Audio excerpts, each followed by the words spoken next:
The circus has proved to be a section of the public entertainment industry that is flexibly molded to the changes in society standards. The modern-day circus has dramatically changed in structure since the 19th century, and despite difficulties of the economy after war and numerous protests to the ethical treatment of workers and animals, the variety of its performing arts was salvaged and changed by community efforts to keep it alive since 1792. The father of the circus, Philip Astley, drew in the public by doing swordsman trick demonstrations on the back of a horse around a ring he created. His success prompted him to bring in clowns, musicians, and other skilled horsemen. He went on to establish over 18 permanent circus theaters throughout Great Britain and France, which soon was rivaled with other new ringleaders like John Ricketts in Philadelphia. As more wild animals were placed in captivity to be trained for the circus, the earliest ringleaders would include narratives between performers and their animals to structure the events of the show. The most popular theme was war reenactments, which were ideal for the horses that Astley's circus used. They often boasted the military pride preceding the Napoleonic Wars with well-dressed cavalry actors in a battlefield setup. The equestrian's treatment of trained horses was highly overlooked, and harsh training was applauded in creating a well-rounded show horse. Other circuses that used elephants and hard-to-contain exotic animals were terribly abusive backstage and would kill or beat the ones that were too spooked to perform in a crowded ring. In 1809, Junie the elephant became the main attraction to the circus in England, where they were rarely seen. After caretakers decided he'd be too much of a burden to deal with, he was gruesomely executed to save their space.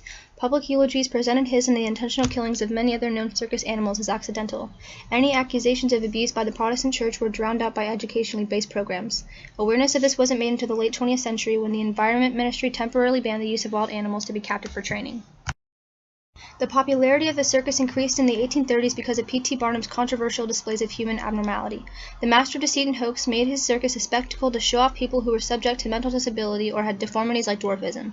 Joice Heth was his biggest attraction, an African-American woman who he claimed was far over 100 years old and was the caretaker of George Washington. She was used as an excuse to make racist inquiries into science when they did an autopsy on her.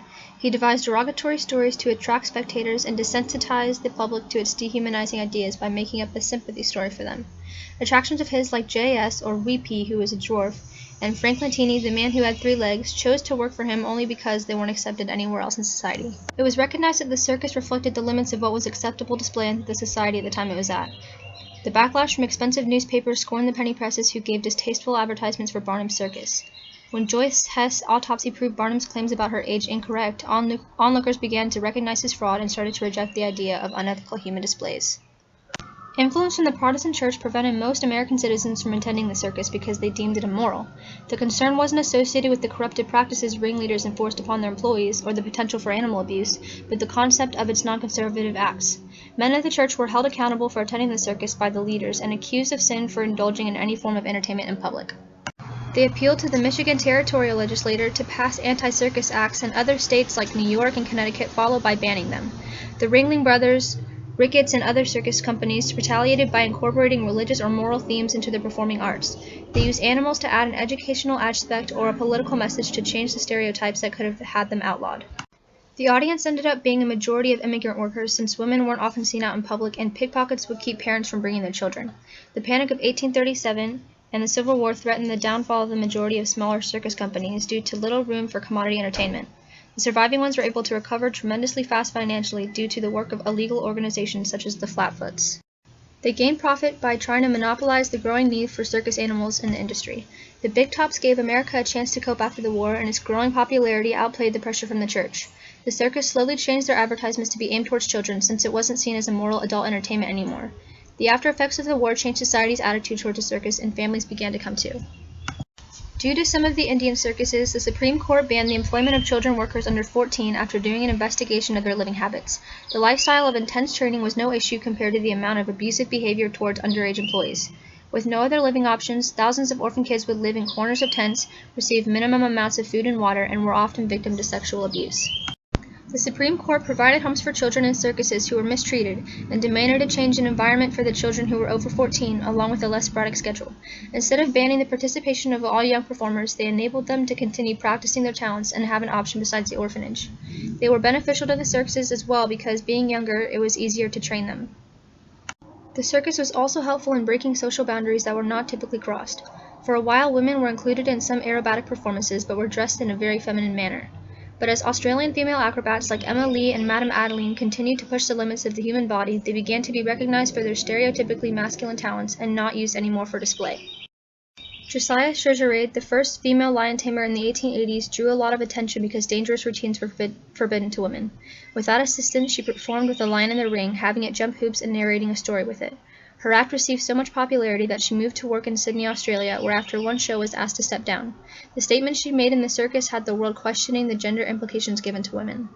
The community effort to assist circus employees under insufficient management kept the entertainment alive for as long as it has. When workers in India under a NIF circus struggled to create a protest to rehire all the dropped employees, the Center of Indian Trade Unions didn't take their work seriously.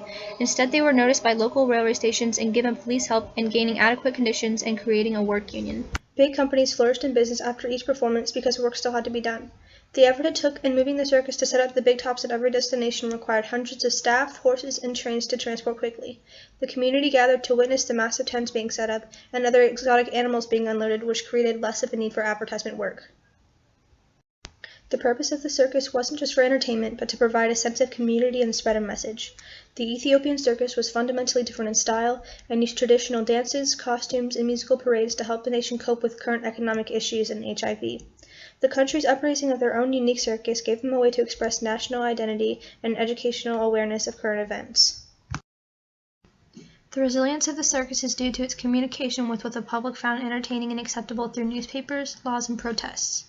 Through additions and revisions, the circus is a reflection of a changing society and its progress with gender complications, race issues, and ethical conduct, and an aesthetic that has continued to hold since 1972.